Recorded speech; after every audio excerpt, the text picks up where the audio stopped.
Subscribe now and press the bell icon.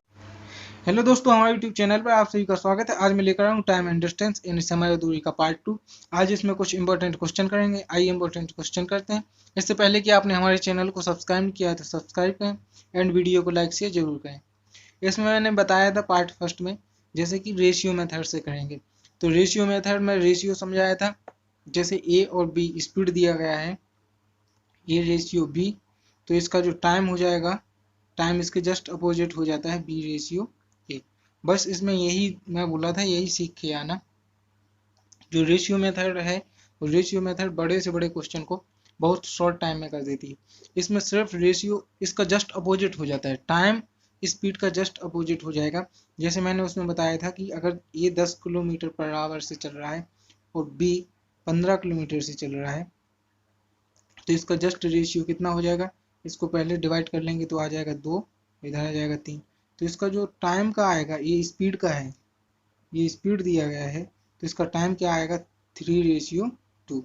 बस अगर ये आता है तो आपको ये सारे क्वेश्चन करने में कोई दिक्कत भी नहीं होगी और बहुत फास्टली करेंगे। जैसे इसमें क्वेश्चन में कहा गया है, दो व्यक्ति क्रमशः 9 किलोमीटर पर आवर और 10 किलोमीटर पर आवर की चाल से एक समान दूरी तय करते हैं। यदि एक व्यक्ति दूसरे व्यक्ति से 20 मिनट अधिक समय लेता है तो दूरी ज्ञात करें। जो उसकी डिस्टेंस है, डिस्टेंस ज्ञात करेंगे कितनी है। मैंने कहा था इसको रेशियो मेथड से करेंगे। इसके पहले जो प्रॉफिट एंड लॉस में बताया था वही मेथड यूज करेंगे। यहाँ पे क्या कहा गया है, कोई व्यक्ति है ये मान लेते हैं और एक व्यक्ति को बी मान लेते हैं। चलो, क्या एक जो ये है वो कितने जा रहा है 9 किलोमीटर से और बी कितने से जा रहा है 10 से। तो मैंने क्या कहा था, इन दोनों का एलसीएम लेना।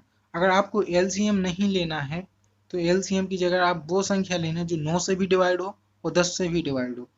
इन दोनों से डिवाइड होनी चाहिए वो संख्या, या तो वो ले लो या फिर एलसीएम ले लो, क्योंकि एलसीएम इन दोनों से डिवाइड होता है।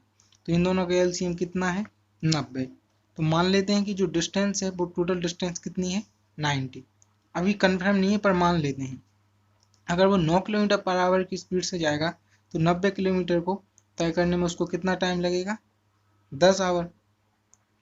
और अगर 10 किलोमीटर पर आवर की स्पीड से जाएगा तो उसको 90 किलोमीटर की डिस्टेंस को कवर करने में कितना टाइम लगेगा 9 आवर। बस इसमें कुछ नहीं,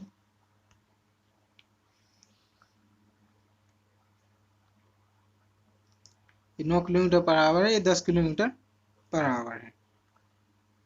अब इन दोनों का जो डिफरेंस है वो कितना है, डिफरेंस डिफरेंस है 1 आवर का। तो 1 घंटा ना होकर इसको क्या है, या तो 1 आवर या 60 मिनट। पर क्वेश्चन में क्या कहा गया है, ये 60 मिनट पहले पहुंचेगा और 60 मिनट लेट। अगर अपन डिस्टेंस कितना मानेंगे उसका, हम 90 डिस्टेंस मान लेंगे। लेकिन क्वेश्चन में क्या कहा गया है, डिस्टेंस क्वेश्चन में कहा गया कि 60 मिनट नहीं 20 मिनट लेट पहुंच रहा है, यानी इसका 1/3। तो इसकी जो डिस्टेंस होगी वो डिस्टेंस 90 ना होकर इसकी कितनी हो जाएगी 1/3, यानी 3 से डिवाइड करेंगे तो कितनी होगी डिस्टेंस 30 किलोमीटर। अगर 30 किलोमीटर की डिस्टेंस होगी तो इसमें जो ए है 20 से 20 मिनट लेट पहुंचेगा। ऐसे ही इसका एक और क्वेश्चन देखते हैं। इस क्वेश्चन कहा गया है, दो व्यक्ति क्रमशः 12 किलोमीटर पर आवर और 15 किलोमीटर पर आवर की चाल से चल रहे हैं, एक दूरी तय करते हैं। यदि एक व्यक्ति दूसरे व्यक्ति से 30 मिनट अधिक समय लेता है तो दूरी ज्ञात करें। सेम मेथड इसमें भी लगेगी। जो ये है पहला व्यक्ति, जिसे बोलते हैं पहले व्यक्ति की स्पीड कितनी है 12 किलोमीटर पर आवर, और जो दूसरा व्यक्ति उसकी कितनी है दी गई है 15, यहाँ पे दी गई है 15 किलोमीटर पर आवर। तो इन दोनों का एलसीएम ले लो या फिर वो संख्या लो जो दोनों से डिवाइड हो, तो इन दोनों का एलसीएम कितना हो जाएगा 60। अगर 60 किलोमीटर की डिस्टेंस होगी तो 12 किलोमीटर पर आवर की स्पीड से जाएगा तो उसको कितना टाइम लगेगा 5 घंटे लगेंगे। और जो अगर बी जो 15 किलोमीटर की स्पीड से जा रहा है 15 किलोमीटर पर आवर से, इसको कितने लगेगा 4। तो यहाँ पे दोनों का डिफरेंस कितने का है 1 घंटे का, 1 घंटे या 60 मिनट का। इन दोनों का डिफरेंस कितना है 60 मिनट। पर क्वेश्चन में क्या कहा गया है 60 नहीं, दोनों का डिफरेंस कितना है 30 मिनट, यानी इसका हाफ 1/2। यानी ये इसका कितना 60 मिनट लगेगा, यानी 1/2। तो यहाँ पर अगर जो डिस्टेंस मानी थी वो 60 ना होकर इसकी कितनी होगी, हाफ। इसकी डिस्टेंस कितनी होगी, 30। अगर 30 किलोमीटर की डिस्टेंस होगी वो 12 किलोमीटर की स्पीड से ज़्यादा और 15 किलोमीटर की स्पीड से ज़्यादा, तब उनके दोनों का टाइम का डिफरेंस कितना होता है, 30 मिनट। जो ए है उसको 30 मिनट ज़्यादा लगते बी से, इसको अगर ए मान लें और इसको अगर बी मान लें तो। ऐसे ही इसका एक और क्वेश्चन देखते हैं। क्वेश्चन में कहा गया एक व्यक्ति 9 किलोमीटर पर आवर की स्पीड से चलता है तो गंतव्य तक पहुंचने में 17 मिनट देरी से पहुंचता है, परंतु जब वह 10 किलोमीटर की स्पीड से चलता है तो 30 मिनट पहले पहुंचता है। उसकी यात्रा की दूरी ज्ञात करें। अब यहाँ पे पहले कितने लग रहा है, 17 मिनट देरी से पहुंच रहा है और बाद में 3 मिनट पहले, यानी टोटल कितना हो गया उसको, ये टाइम का डिफरेंस कितना हो रहा है, 20 मिनट का। अगर वो पहले जाता है तो 17 मिनट देरी से, और फिर परंतु जब वह 10 किलोमीटर की से चलता है तो 3 मिनट पहले पहुंचता है। तो टोटल इनका डिफरेंस कितना हो जाता है, अगर ये उसका गंतव्य स्थान है, यहाँ पहुंचना है, तो पहले कितने में पहुंच रहा है, ये 17 मिनट देरी से, और बाद में यहाँ पर 3 मिनट पहले, यानी 3 मिनट में इतनी डिस्टेंस और चल जाता। तो टोटल इसकी डिस्टेंस का कितना 20 मिनट का फर्क पड़ रहा है। इसको भी इसी से करेंगे, तो इसको भी वैसे ही करते हैं। पहले कितने में जा रहा था, 9 किलोमीटर से, और फिर बाद में कितने से जा रहा है, 10 किलोमीटर से। तो इन दोनों का एलसीएम लेंगे। सबसे पहले एलसीएम कितना आ जाएगा, 90। अगर वो 9 से जाता है तो उसको कितना टाइम लगेगा, 10 आवर, और अगर 10 से जाता है 10 किलोमीटर पर आवर की स्पीड से तो कितना लगेगा, 9। और इन दोनों का डिफरेंस कितना है, 60 मिनट। पर क्वेश्चन में 60 नहीं कहा गया, कितना कहा गया, 20 मिनट। इससे 1/3 20। तो इसका जो टाइम, जो इसकी ये डिस्टेंस है, ये 90 ना होकर इसकी कितनी हो जाएगी, इसकी 1/3 यानी 3। तो इसकी कितनी हो जाएगी, 30 किलोमीटर। तो इसका आंसर कितना होगा, 30 किलोमीटर।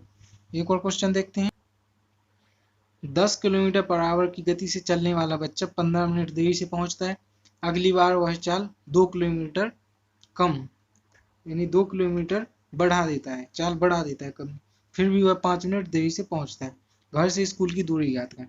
अगर वो पहले 10 से ज़्यादा था तो वो कितने टाइम कम में पहुंच रहा था, 15। यानी ये उसका घर है, ये उसका स्कूल है। तो यहाँ से वो चलता था तो कितने रास्ता बचता था, यहाँ से 15 मिनट का। 15 मिनट और चलता तो वो स्कूल पर पहुंच जाता। पर उसने क्या कहा कि दूसरी बार में उसने अपनी जो चाल है उसमें गति की।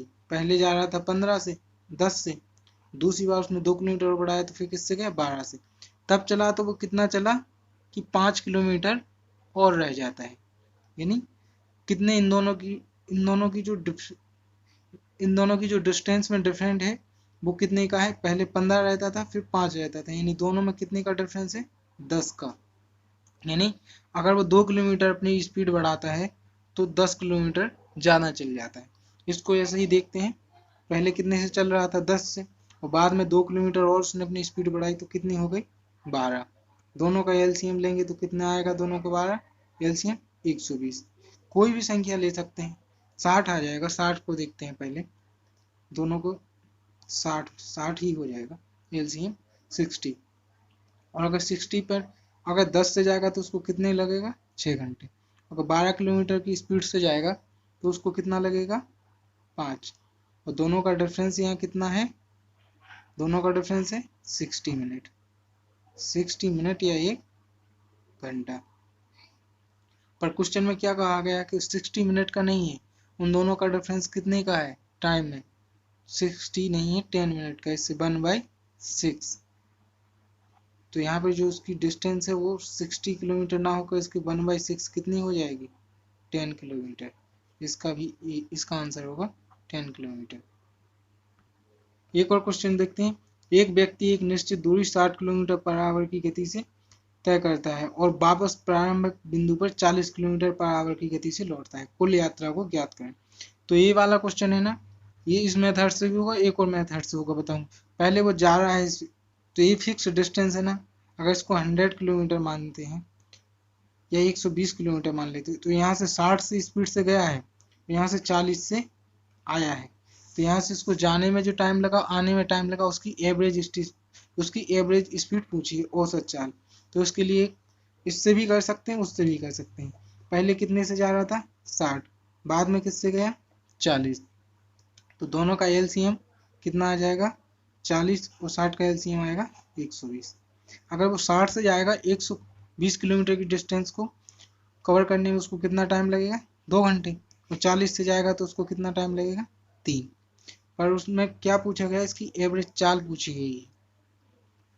120 किलोमीटर गया है और 120 किलोमीटर आया है, तो टोटल उसकी जो डिस्टेंस है 120 सिर्फ एक साइड की होती तो दोनों साइड की कितनी हो जाएगी 240, और 2 की स्पीड से नहीं 60 की स्पीड से गया और 40 से, तो कितना टाइम लगा 2 आने में 3, तो टोटल कितना टाइम लग गया 2 और 3 5 घंटे। तो 40 को 5 से डिवाइड करेंगे तो कितना आ जाएगा इसका 5 चौके 20 और बचे 4, तो 5 थे, यानी उसकी जो एवरेज स्पीड है वो आ जाएगी 48 किलोमीटर पर आवर। और इसको फॉर्मूले से अगर करेंगे तो इसका एक फॉर्मूला होता है 2ab upon a plus b। जो a होता है उसकी फर्स्ट चाल होती है और b होती है जो सेकंड चाल होती है। तो उसकी फर्स्ट चाल कितनी थी 60 और सेकंड चाल कितनी थी 40, अपॉन में a और b कितना हो जाएगा 60 प्लस 40 कितना हो जाएगा 100। इसको कर देते हैं 100, एक जीरो से एक जीरो यहाँ पे गया, इन दोनों का गुना करेंगे इनका तो कितना हो जाएगा 6 चौको 24 दूनी 48 किलोमीटर पर आवर इसकी एवरेज। अगर जहाँ पे एवरेज चाल पूछी गई है तो इस फॉर्मूला का यूज करें, ये फॉर्मूला सबसे बेस्ट फॉर्मूला है एवरेज के लिए। इसका एक और क्वेश्चन देख लेते हैं। एक बस किसी निश्चित दूरी का आधा 30 किलोमीटर पर आवर से और शेष 40 किलोमीटर पर आवर की चाल से दूरी तय करने में कुल 7 घंटे लेती है। यानी अगर जो कोई भी डिस्टेंस है, अब इसमें रिटर्न नहीं आ रहा है, नहीं तो वही वाला फॉर्मूला लगा लेते। अब वो जा रहा है इधर से, तो आधी जो डिस्टेंस है तो इसको इस मेथड से भी कर सकते हैं, क्योंकि इसमें सेम है। यहाँ से यहाँ तक की डिस्टेंस अगर x होगी तो यहाँ से यहाँ तक की भी डिस्टेंस x है। अगर जहाँ पे डिस्टेंस सेम हो तो वो फॉर्मूला लग जाता है। जैसे सबसे पहले उसको उसी फॉर्मूले से करके देखते हैं, फिर इसकी मेथड बताता हूँ। जो फॉर्मूला क्या था अपना 2ab upon a plus b। तो इसका 2 a कितनी है चाल 40 नहीं 30 और b है 40, तो कितनी हो गई 40, और a प्लस बी कितनी हो गई 70। तो 0 से 0 गया, इनका गुना करेंगे 3 इंटू 4 12 इंटू 2 कितना हो गया 240 अपॉन 7। तो क्या पूछेगा कुल 7 घंटे में कितनी दूरी, कुल 7 घंटे ले रहा है तो ये 7 घंटे की निकल आई, अपॉन में 7 है। अगर इसकी एवरेज स्पीड निकालेंगे तो 7 से डिवाइड कर देंगे तो इसकी एवरेज स्पीड निकल आएगी। लेकिन उसमें क्या पूछा गया है कुल दूरी, तो दूरी उसने 240 की कितने में 7 घंटे में। अगर इसकी स्पीड निकालनी है तो 7 से डिवाइड कर देंगे, और इसको इस मेथड से भी करके देखते हैं, इससे भी होगा। इससे जैसे क्या कहा गया है 30 है और कितना है 40, इन दोनों का एवरेज लेंगे एलसीएम लेंगे सॉरी, तो कितना आ जाएगा 120। अब अगर वो 30 की स्पीड से चलता है तो 120 किलोमीटर को कवर करने में कितना टाइम लगेगा उसको 4 आवर, और अगर 4 से चलता है तो उसको कितना लगेगा 40 से तो लगेगा 3 आवर। टोटल ये कितना हो गया इसका 7 आवर, मतलब 7 घंटे इसको टोटल। पर अगर ये 30 की स्पीड से 120 किलोमीटर चलेगा तब इसको 4 लगेंगे, और अगर 40 की से चलेगा 120 तब इसको कितना लगेगा 3। तो यहाँ पर 120 किससे चल रहा है 30 की 120 किससे चल रहा है 40 के से, यानी 2 बार चल रहा है। तो इसमें इंटू 2 को कर देंगे तो कितना आ जाएगा 240 किलोमीटर। इसकी जो डिस्टेंस होगी 240। अगर इससे क्योंकि ये आधी चाल चल रहा है आधी चल रहा है, अगर 30 से चलेगा 120 किलोमीटर तो उसको लगेंगे 4 घंटे, और 40 से चलेगा 120 किलोमीटर तो कितना लगेगा 3 घंटे। तो दोनों का सम कितना चाहिए थे 7, तो 7 तो मिल गए, पर 120 इससे चला 120 इससे चला, यानी 2 टाइम चला, इंटू 2 का गुना कर देंगे तो कितना आ जाएगा 40। अगर आपको जो भी मेथड बेस्ट लगे उसको फॉलो करो, और मैक्सिमम वो मेथड फॉलो करना जो सभी क्वेश्चन में कॉमन हो। तो मेरे हिसाब से ये सभी क्वेश्चन में कॉमन होती है, तो इसको करना यूज। अगर आपकी प्रैक्टिस हो जाएगी तो ये भी क्वेश्चन इस मेथड से भी बनने लगेंगे। आप जितनी प्रैक्टिस करोगे अपने आप शॉर्ट ट्रिक निकलती आएगी। मेरी शॉर्ट ट्रिक से कुछ नहीं होगा, आप जितना प्रैक्टिस करोगे अपने आप से उसको शॉर्ट ट्रिक बनाते जाओ। अगर आपको ये वीडियो पसंद आया हो तो लाइक करें, शेयर करें एंड चैनल को सब्सक्राइब करें। Thank you. नेक्स्ट पार्ट लेकर आऊँगा ट्रेन, डिस्टेंस और ट्रेन वाला लेकर आऊँगा।